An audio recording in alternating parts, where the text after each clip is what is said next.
Hello and welcome to the Ted Jones World podcast, guys. Today, another very special guest, Gianmarco Soresi. How are you, sir? I'm very good. How are you? I'm great, dude. So you are just a man of all trades, it seems like. I see you doing stand-up, and then you're doing shows at Asylum NYC, which for the most part is a theater. So what are you part of, an improv group over there? Sketch team, Uncle Function. Long time. We've been together about 7 years. Started at the Pit. Moved up to UCB. Nice. We were doing monthly sold-out shows UCB, and then boom, pandemic, boom, no more UCB. Was that the old loft on 24th Street over there on the east side? With Park the Pit Avenue? Loft? Yeah. Yeah, that's where we started. Pit Loft, then Pit Underground in the basement. Uh-huh. That's where I kind of started stand-up, and then Pit Striker. So we kind of worked our way up. Nice. The ladder, and then the ladder burnt to the ground. So I did UCB for the first time like 6 years ago. I did it one summer. I loved it. And then just got distracted with doing other things and trying to find a quote, as they say, a real job, whatever. I worked for my dad's company for 6.5 years. I don't know if I've ever told you that, but I've told know these guys millions of times. It was a real estate company. So I was basically like a property manager. And the thing was, when you're working for like your family's company, you can easily get caught in the mix, and a lot of years go by. Of course. So, while I was doing that, it was fun. I definitely learned a lot about real estate. And since it is a family business, I'll definitely know a ton of shit about New York City real estate, which is very valuable in the future. But apartment's a great location. Yeah, thank you, man. Yeah. So, I was taking UCB classes after work, and as you know, they would do it once a week for like 3 hours a week. So I got really involved. And then about a year or so before the pandemic, I was going through the classes 101, 201, 301, 401, and then I was about to try out for a Lloyd team, and I was getting super pumped about improv, and then Corona happened. So both of us, Corona definitely getting in the way, but yeah. I feel like we're moving now. We're moving and grooving. I saw your schedule for the next till November, dude. Good for you, man. Dude, I'm torn around looking for the next variant. But it's tough. But I mean, it's crazy. You're booked in October already. That's great. Good for you. Yeah, it's exciting, man. It is brutal. I mean, booking flights, I probably have 18 flights on the books. Wow. And just being in airports, and I joined the Delta Club, so I get to use the air lounge. Have you ever used the lounge? The Sky Miles. I believe I have. This lounge is insane. Free buffet breakfast. So I get there. Now I get to the airport. Like, I never used to get early. Now I get there 3 hours early. I eat everything they have. I make the most of it. But it's tough, man. Yeah. And I think the hardest is the first day you fly in, because you fly in the day of the show. You land. You feel like shit, and you got to go on stage and like bring it. So what's your process before going on stage, landing and then going to the hotel? I mean, right now, I just try to go through all my material, like read through it, maybe get a notepad, write out all the stuff I want to work on that night. But sometimes it's too much. You're too tired, and you just got to go up there and wing it. I'm getting closer to the point where I'm just going to like land and be like, fuck it, and just go on stage and do it. Are you like cautious about eating too close before showtime or stuff like that? I'm fine with eating. So I keep eating like right before I go on stage, and then the whole show I'm like, there's things in my teeth, and you'll see me on stage like touching my mouth and shit. But no, I'll eat before a show. I won't really drink if I'm doing like a 2-show day. I will not have a beer. Maybe I'll have a beer on stage for that first show, but I will not start drinking before that first show. Right. 2 beers in, I'm not a drinker, so that's like I feel my mouth get thicker on stage. I hear. Do you smoke weed at all? I do, but I've only done a couple times before. I would like to do a show, and I did 1 or 2 where you're supposed to be high. Sure. Right. Like they had one at Asylum. Well, it wasn't like a stand-up show. It was just I think at Asylum. It was like a game-style show. I think they still have it going on, Weeding Out the Stone. Basically, like, apparently 15 out of like the 16 people smoke weed before the show. I was one of the people who smoked weed before the show. And then one of them, you have to guess if you're in the crowd, like, oh, that guy's not high, which is very difficult to do. That's a fun game, man. Yeah. I would love to do that. I'm totally down. I'm totally down for like edible. It hits right as you're on stage, as long as we're all aware. Sure, but you're like, right. You're right. If I'm stoned, you start doing that thing. Are they laughing at my jokes, or are they laughing at how stoned I am right now? And once you get in that headspace, it's over. Yeah, over. So for the most part, when you're on the road, are you going to be doing an hour? Yeah. I'll do an hour 15 if I can. Nice, man. Again, we'll see. Like, I'm super like want all the time I can, and then you do a 3-show day, and you're like, okay, I'll do 45. Is that all I have to do? Right. But you can see where people are on their trajectory. Where like I'm there, I'm like, how much time can I do? And then other comics are like, is 30 enough? And they're like, yeah. So we'll see. And then booking the flights and everything you were saying, are you doing that? I mean, I got a manager, I got an agent, I got a social media person. I got people wiping my ass. I'm hiring stuff for everybody. But no, there's still like, I don't have an assistant. Okay. That would be like an assistant. It's tough because it really does feel like I've hit a point where I'm like, I know I could employ an assistant time-wise. I couldn't pay them yet. Okay. So the moment I can, though, I need help. Right. I need help. If those calendar things, like, where you book it and it automatically goes to your calendar, if that didn't exist, I'd be missing every flight. Every flight. And then you start booking things, EST, CST, PST. Right. Yeah, you got the and you're putting in rehearsals and and this while you're here and there. It is crazy. So what do you like more now, improv or stand-up? I've always been stand-up. No, I haven't always been. I am stand-up fully. I started as an actor. I wanted to be Daniel Day-Lewis. And then I was like, I don't want to do a long day's journey into the night once, let alone twice, matinee day. And then I got into sketch. And then a stand-up I just fell in love with, man. I never was great at improv. At UCB, I got a report card, and they always said I needed to be less mean in my scenes. And that's when I knew I was a stand-up. So you needed like more yes and? Not necessarily yes and, but it would be like, yes and your mom hates you. Right. Like my auditions were always like really that idea is cynical so dumb. and mean. Right. And I was just always a mean character. Okay. So I'd say yes and, but it would be mean. It's really a different beast. I mean, improv and stand-up. People tend to not think so much, but like I feel like if you're a natural improv person and you go to do stand-up, same kind of, they're very different. Well, TJ Miller's been going around New York. He's been doing spots again. Sets, yeah. And he does. I mean, it's mostly improvised. And I don't think I could pull it off. Again, I'd love if someone said you have to do it for a show. Yeah. I'd love someone say, gun to your head, you have to do all improv tonight. Yeah. But I like to write stuff down. It comes from my acting days. I think I learned lines. So I like writing down my script, and then I'll riff and I'll go here and there. But I like to know what I'm doing a little bit. For the most part, I know you do anywhere from like 2 to 6 shows a night. Do you kind of have like a different 10 to 15 minutes for all those shows, or you kind of mix it up? Whatever? I mix it up. It's kind of, I'm at a place now, like I'm trying to record a set to submit for late night. So I have to like run that, like and I have to fine tune it. And I hate that. It's my least favorite part is putting together like a tight something or other. And just all super clean, right? So for that, sort of clean, you push it and you see what you can get away with. Right. But speaking of clean, I'm about to do it's called Gilda's Laugh Fest, and I got booked to be on the Clean showcase. We're recording 12 minutes for a channel on SiriusXM called Laugh USA. Okay, and you can make a lot of money, but it's like squeaky clean. Yeah. And I have a list. Right here, I'll pull it up, but I have a list of like the words you're not allowed to say. And is ass on there? Ass, damn. Oh, it's. I'll read it because it is. So it must be like a G-rated, or I mean, not even PG-rated if it's going to be super squeaky clean. It's beyond. I mean, it's like they also don't want you to be mean. They also don't want you to. I'm Jewish. You're not allowed to say religious jokes. Jew. Okay. You're not allowed to say Jew. You can talk about religious, I'm sure, like in very broad terms. Right. But it's fascinating. And in a way, these rules sometimes they censor to the point of you can't even speak about yourself. I've heard from black comedians where like they end up not being able even to talk about being black because like the restrictions are like, well, no race stuff. Yeah. So it just becomes... It's problematic. Sure. Also, I find it all very problematic. Well, but I'd also be interested to hear your 12-minute set, because for the most part, I mean, you're not dirty really at all. See, people think that. Yeah. But, like, I have a lot of dirty stuff. When you saw me, I was, like, working on this late night, so there's some creative stuff. But I have suicide stuff. Okay. And I curse like a sailor. Right. I think I don't give the impression of a dirty comedian. And so I think that's why I was booked for this thing. So read whatever you're looking at let me pull up Gilda's. But I love talking about suicide. I love talking about depression. And where'd you grow up? I guess we'll pull that up. Potomac, Maryland. Okay. Very, very dull place. Sorry, so many fucking emails about dude. The travel. And you went to college there? No, I went to college, University of Miami. Miami. Yeah, wow, yeah, man. yeah.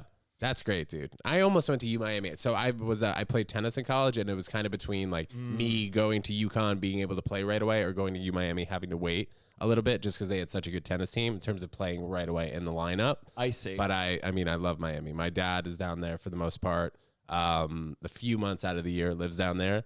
So I was down there I was down there 2 weeks ago. I opened for Hannah Berner down there. Oh, you at know, Miami it was so. Improv. Oh, I didn't know. Is that how we know each other through Hannah Berner? When you said tennis, I was about to say you should have Hannah Berner on. She did my podcast. So I think I just saw you on like a few flyers. That's why I initially reached out to you. Got it.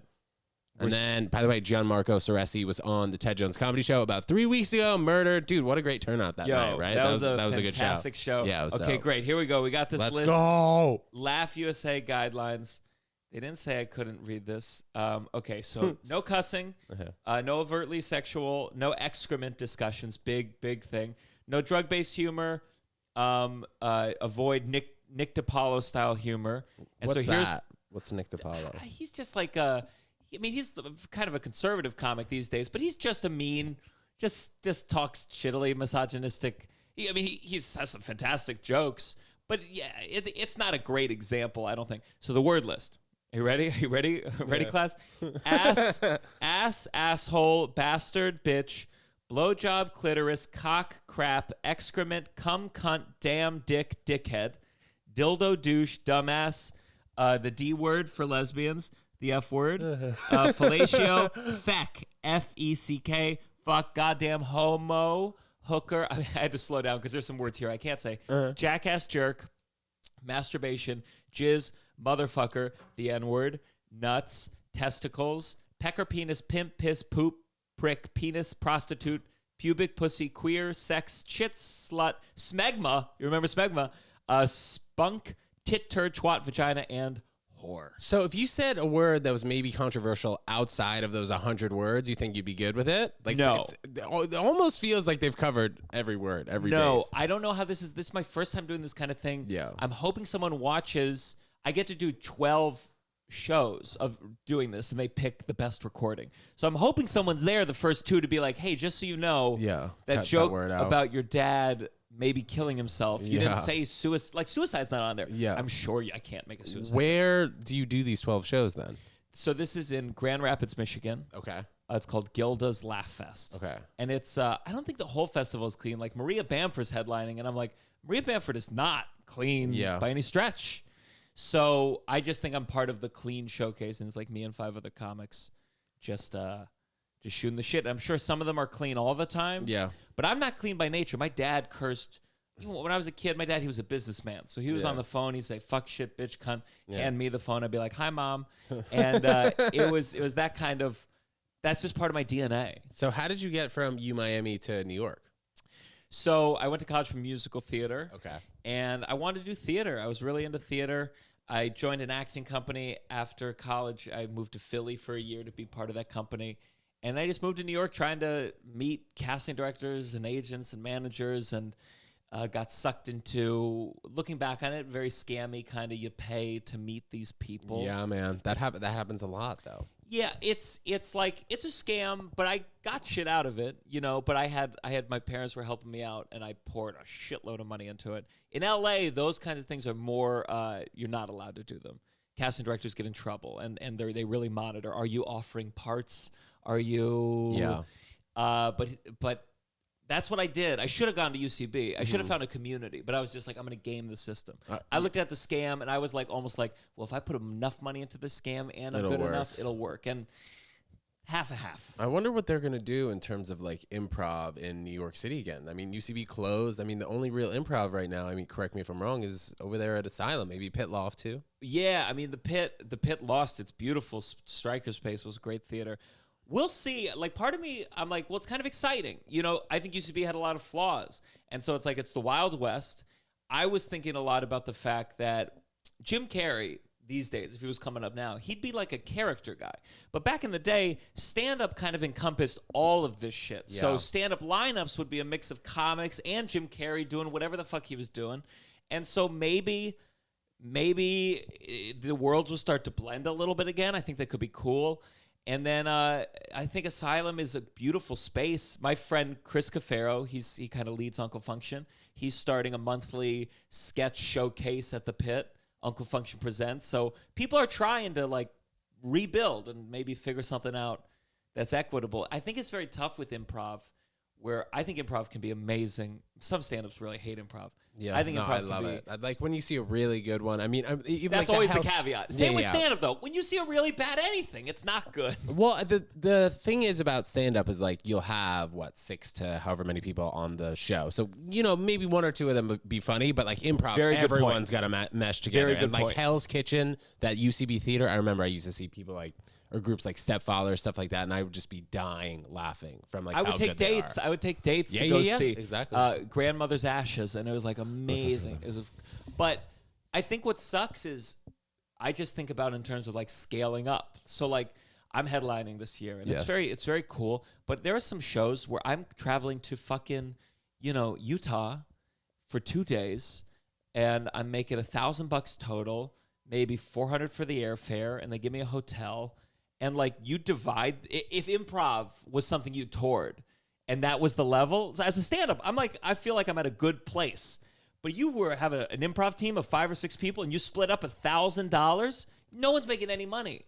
So sometimes it's hard to be like, well, how does it scale up? And I feel bad because improv as an art form in a capitalist society is hard to scale up. Yeah, and also you're not really, I mean, at most, you're probably performing improv, if you're lucky, 3 times a week, right? Sure. Something like that. And stand-up, like you probably have somewhere around, 20 spots a week, something like that some weeks? Yeah. So, I mean, you definitely have much more exposure being a stand-up and also being an improv and a stand-up, best of both worlds. But it's tough, like even for me to transfer from improv, what I love, to do stand-up, it took a little bit, because I was just so comfortable going out there and the audience doesn't really know what's coming at them. It could be funny, it could be a transition, but stand-up, you're going up there and you're like, okay, you're supposed to laugh at most of the things I'm saying right now. And improv, you can like kind of build the story, whatever. Sure, and there's just a certain degree of like stand-up is so competitive that if you're gonna figure out like fully improvised sets, like God bless trying to get in at some of these clubs until you're amazing at it, like amazing. Because let's say it's a Broadway comedy club. There's 15 people there. They're all in a bad mood. I have ironclad jokes that I can work. But if you're like an improv comic and the booker's there that night and you're figuring this out, it's going to be rough. Yeah. And stand-up, like, it feels like there was a different time in stand-up where, at least in some places, you could bomb sometimes and be experimental sometimes. Now it's like a lot of these clubs, they're not insane. If you have one bad set, you're banned for life. But you have a couple, you're nervous. You're getting less spots because there's a million comics behind you dying to get it. So what are some of your favorite comedy clubs in New York City right now? I mean, Comedy Cellar was last November, and it really is such a glorious place to be. I mean, it felt like a real life-changing thing. And you get to be with a lot of your peers, and everyone who's there, they take it seriously. They take comedy seriously. This is their livelihood. So I got to meet just a lot of people and just getting to like sit at a table with Colin Quinn, and it was so interesting. I just recently like sat down, had the chutzpah to sit down at the table next to him, and we ended up just talking about comedy. And it's very funny when someone him far along who like wants to talk about comedy theory with someone like me, and then talk about whatever metaphors get us through the day. And that's been amazing. I mean, the Stand's an incredible place. Any place that books me, I will talk well. Yeah. And then I still do like LOL, which is this rough and tumble club Times Square. It moved now to the owner had a gay bar that's called XOXO. That's now where it is. And I know a lot of comics who wouldn't do it, but I love it because that's where I go to work out shit.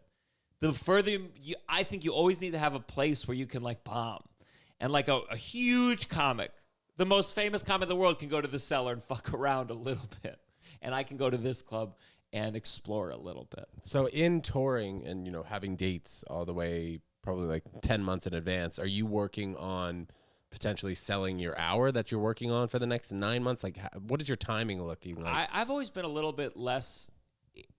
I think every comic's figuring out their new footing in this world.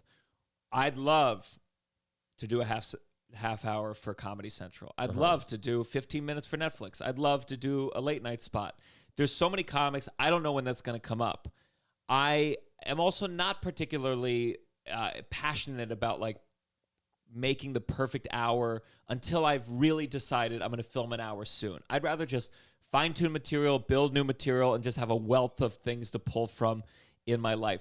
I think my shortcoming as a comic is I like just coming up with new. I don't always take the time to figure out an order. That never excites me. It's a chore for me.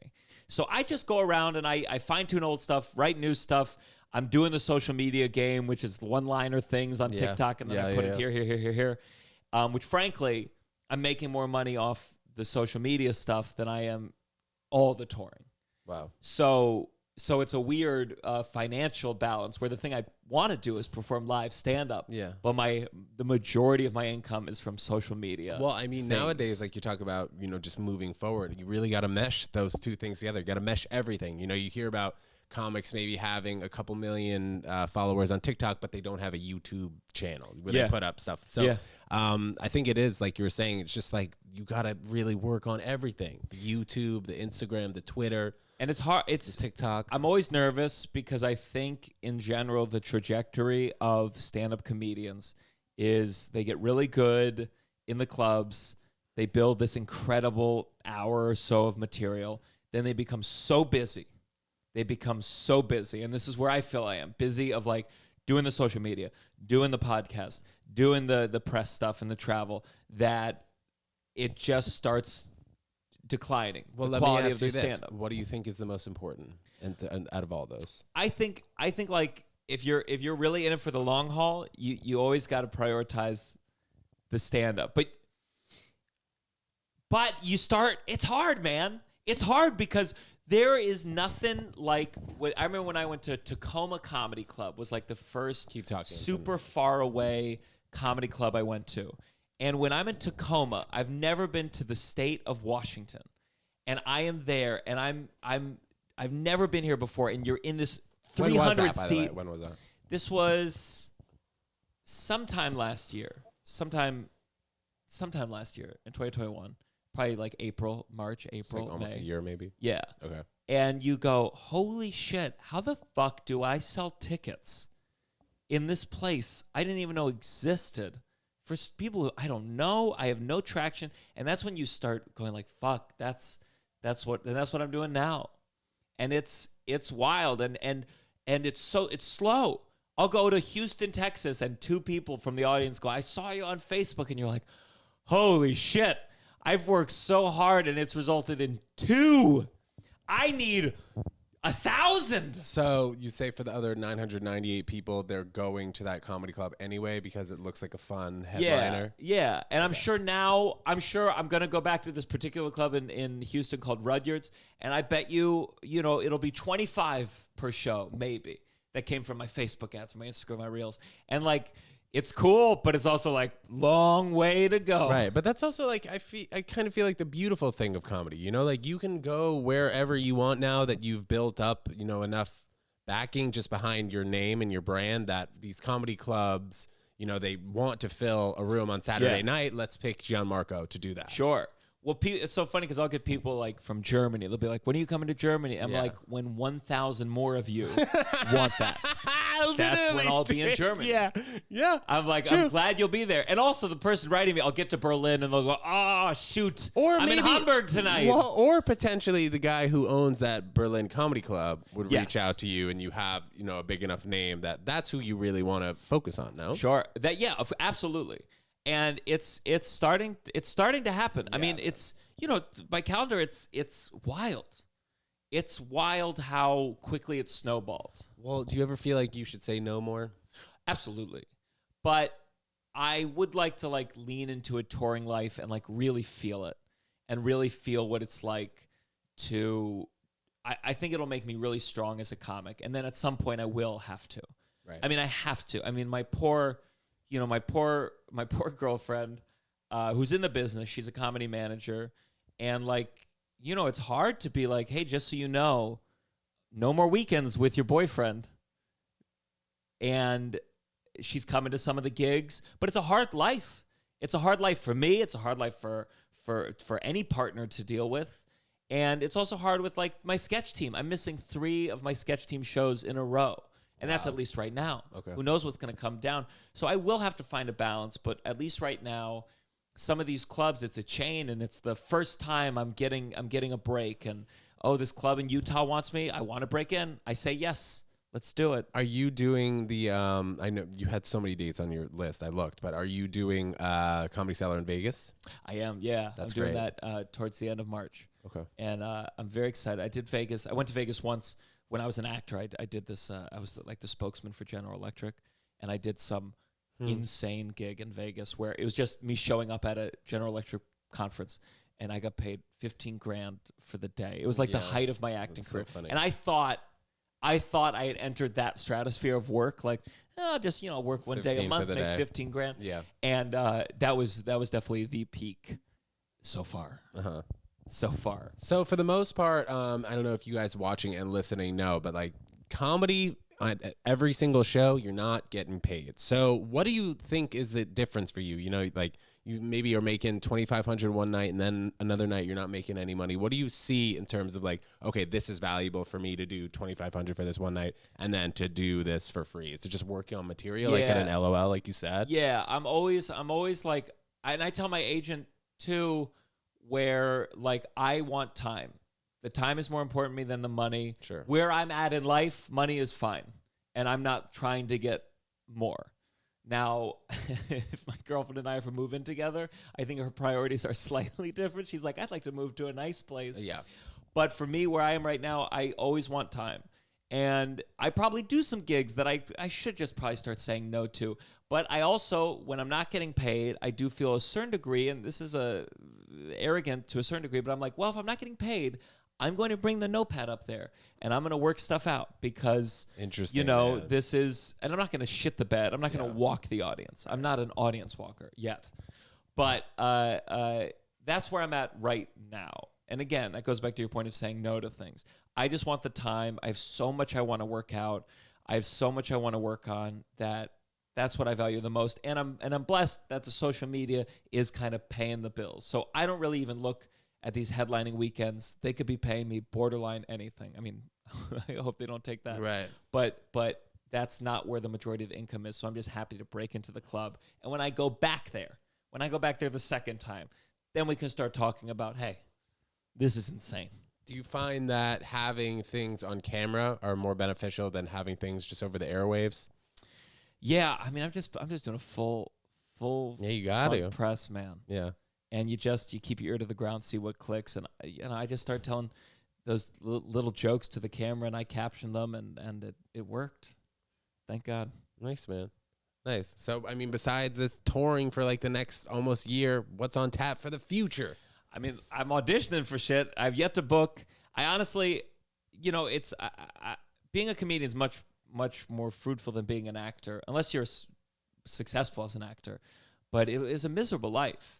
And I think acting, being an actor, or being an actor, yeah, or being like a not successful actor, because you're just dependent on your agents, and if your agents go quiet, you don't know, is your agent's not ignoring you, or the casting director's ignoring you, is your manager ignoring you, do you suck, do your self-tapes suck? And I'm very frustrated where all these casting offices, you would go to their office to audition, and they might give you a note that might help you get into the next round. You might get to see them, so if you weren't right for the part, at least you got to schmooze, and they liked you, and they brought you back. Now everything, the first audition is a self-tape, and you have to set up the camera yourself, or you have to go pay someone to do it and be your reader. You don't get any kind of feedback, and they'll give you these auditions where 10 pages for an initial audition. You don't even have proof that they don't look at your slate. You go, hi, my name's Gianmarco, I'm 6'3", and they go, 6'3", forget about it. Yeah. And then don't watch your tape that you spent hours working on. So there's a part of me that feels really fed up with the whole audition process. I find it wildly exploitative, and I think it's just been this way for so long that people accept it as like it's fine. And I'm like, I really don't. People call it a job interview. They're like, well, it's a job interview. And I'm like, no, you are testing what you want for your movie or your TV show. I think all auditions should have a stipend attached, even initial auditions. And I just feel like in my life, I'm going to get more acting work just off someone liking my stand-up sooner than me doing these self-tapes. If I book something, I'll be proved wrong. Mm-hmm. But I just find the whole world of acting to be so exploitative and just so time-sucking. And those that make it, they're the ones who tell the stories and make it seem like it was worth it. And those who who transition into real estate are the stories you don't hear as much. How do you feel that stand-up, we talked about this earlier, stand-up or acting is going to change in the future with like metaverse, or the idea of you putting on a headset and 500 people putting on a headset, and then you are just in the metaverse performing for 500 people all around the world? Do you see that as something that could potentially happen, and you're going to be making, $50,000 to $100,000 from the privacy of your own kitchen? I think that incentive will be there. I like to believe that we human beings, we have to do stuff in person. And this is after doing so many Zoom shows. I mean, and I got lucky. I mean, the pandemic, the end of 2020, I made the most I've ever made from standoff, because I was able to, all these companies that were doing Zoom shows and corporate shows and all these holiday parties, I would sit in my living room, and I must have done like 200 faces on the screen. And there was a couple times I did, 4 hours of Zoom in a row. It was really exhausting. You're sweating, the back, your back sweating, your voice is gone. But I did Zoom colleges, and it was crazy because I'll do a college gig now, and I'm doing one soon. I go to Wisconsin, and it pays $1,600, great for a stand-up gig, but I got to fly there, hotel. I was making that same money doing a Zoom college gig from my living room. Just 50 minutes in front of my laptop, I close it. Yeah, well, that's what I mean. You got to see something in the future of that. No, I mean, people are. But it was awful. But it was awful. But I think it'll just start to get better, and people will start to realize, like, oh, I don't have to leave my couch. I got Uber Eats, and if I want to leave anywhere, I got Uber. And if I want to laugh tonight instead of watching Netflix, because I've already finished Netflix, I can watch Gianmarco Soresi and pay $5 for an hour. Sure. Listen, I think it'll get better. But I think I think no matter how good, the same way I think no matter how good a porn or sex dolls get, people are still gonna fuck each other. Yeah. It'll never fully close the gap. Yeah, we'll see.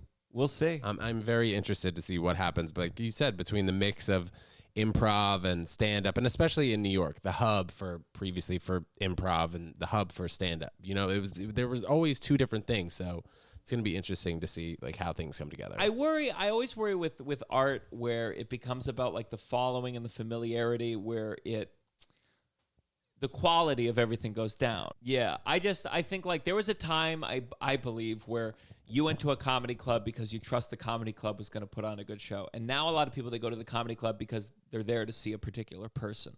And in a way, it was beneficial, because if you're putting butts in seats, good for you. Yeah, you should get to do what you want. Totally. But in another way, I think then too much power is given up, and all of a sudden people go to see maybe a TikTok person. I think they get a lot of hate, but there's a lot of them blowing up, and they go and they see it and they go, I don't really like stand-up. And it's like, well, you saw someone who sucks at it.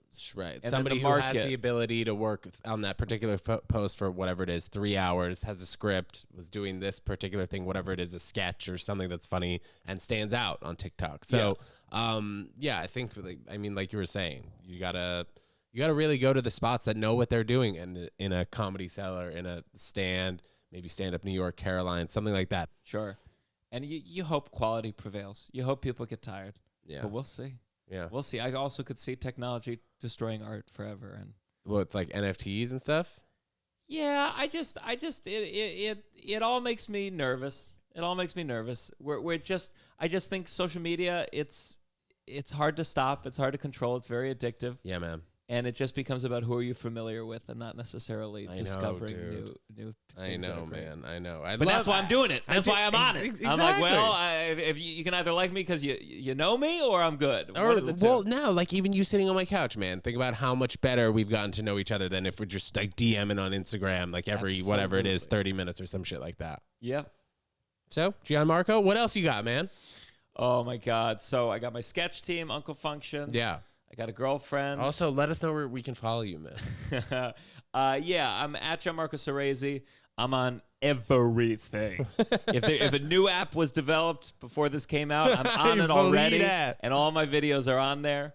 I'm making sketches, but I'm just touring, man. That's where my focus is. That's where my passion is. So just come see me live. Absolutely. And then find me on all the channels. So what is the next show that we should check you out on? Like your next show that's when does this one come up? In New York. We are releasing this on Monday. What day is Monday, man? Monday. Today, you guys know what day it is. Today is Monday, March 7th. March 7th. Yeah. Yes. So I'm in New York for. I always post my show schedule on Instagram, and I kind of find out my cellar dates a week before. But that's definitely a place to see me. But I'm also going to start doing the first Sunday of every month, an hour at this club called Sesh Comedy Club. It's this little place on the Lower East Side. Oh, dope. Super new. It's really great though, and I wanted to have a place in New York where I could like do an hour, explore some new stuff. Check it out. It's good. So it's going to be the first Sunday of every month at 8 p.m. I'm going to do I saw Mike Birbiglia do a show like this when he was working out his new show where I'm going to open it. I'm going to bring on 2 or 3 comedians throughout the night that are going to bring their A, and they'll crush it. Yes. And it's a good way to get to know me. And then my podcast, The Downside. Listen to The Downside. That's my baby. On Spotify, Apple Podcasts, YouTube. Everything. YouTube, too. We're doing it all. Oh, nice, We're doing it all. Good for you, man. Good to hear. Gianmarco Soresi, bro, thank you so much for coming on the podcast, man. And I want to get you on the Ted Jones Comedy Show, by the way, in April, so we'll figure out a date. We'll do it. All right? Absolutely. Guys, thank you so much for tuning into Ted Jones World Podcast, and we'll see you on Thursday.